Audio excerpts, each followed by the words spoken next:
Black దాకా మీరు చూడండి. అక్కడ లాస్ట్ కనిపించే బ్లాక్, అక్కడ బ్లాక్ 14, 15 అని ఉంది. అంటే ఈ బ్లాక్ దాకా కూడా మీరు మౌలిక వసతులు లేక, నీళ్లు లేక ఈ ఇల్లు మొత్తం సర్వనాశనం అయిపోయి, ప్రజా వ్యవస్థ, ప్రజా డబ్బులన్నీ కూడా సర్వనాశనం అయిపోయి ఈరోజు ఇట్లా ఇండ్లన్నీ కూడా నాశనం అవుతాయి. ఇది ప్రజల సొత్తు, ప్రభుత్వాల సొత్తు కాదు.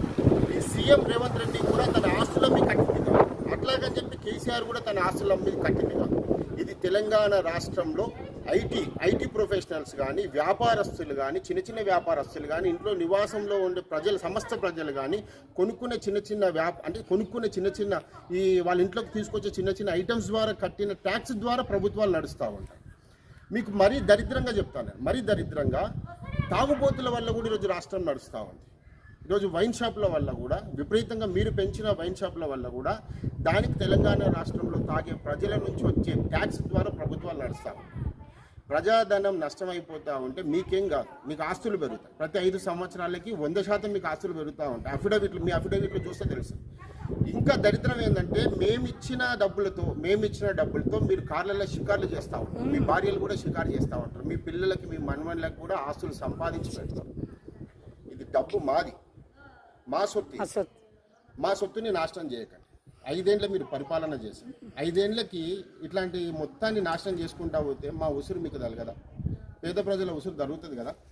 ప్రతి రాజ్యం ఏం చెప్తా ఉంటుంది, పరిపాలన చేసే ప్రతి రాజ్యం ఏం చెప్తా ఉంటుంది, పేద ప్రజల గుండెల్లో గూడు కట్టుకోవాలని చెప్తుంది. ఏ రాజకీయ వ్యవస్థ అయినా కూడా, ఏ ప్రభుత్వం ఏర్పాటు మీరే చెప్తారు కదా, మీ పేద ప్రజల గుండెల్లోనే మేము గూడు కట్టుకున్నాం. మా గూడు ఏడుంది ఇప్పుడు? మీ గుండెలో మా గూడు లేదు కదా, మొత్తం విషం నింపుతూ ఉన్నారు.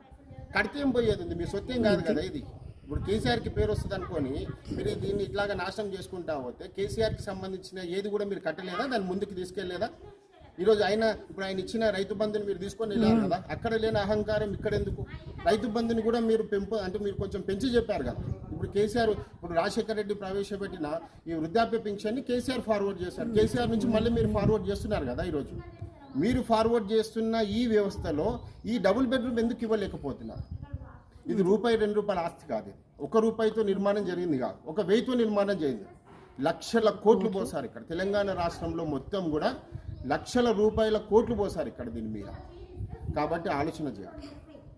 మీరు ఎక్కడైతే ఈరోజు పేద ప్రజల ఇండ్లలోకి ఇందిరమ్మ ఇండ్లను ప్రవేశపెడుతున్నారో, నా రాష్ట్రంలో మీ గుర్తింపుగా మీరు ఏదైతే పాటు పడతా ఉన్నారో, మీరు అక్కడ స్టిక్కర్ వేస్తూ ఉంటారు. మీరు ఒక ఇందిరమ్మ ఇల్లు ఇచ్చి స్టిక్కర్ వేశారు. మీరు బాగా గుర్తుపెట్టుకోండి, మీరు ఇక్కడ ఇందిరమ్మ ఇల్లు అని చెప్పి స్టిక్కర్ వేశారు. నిజంగా చెప్పాలంటే మీకంటే కేసీఆర్ గొప్ప. ఇక్కడ ఇంత పెద్ద ఇండ్లు కట్టినా కూడా ఇక్కడ కూడా కేసీఆర్ స్టిక్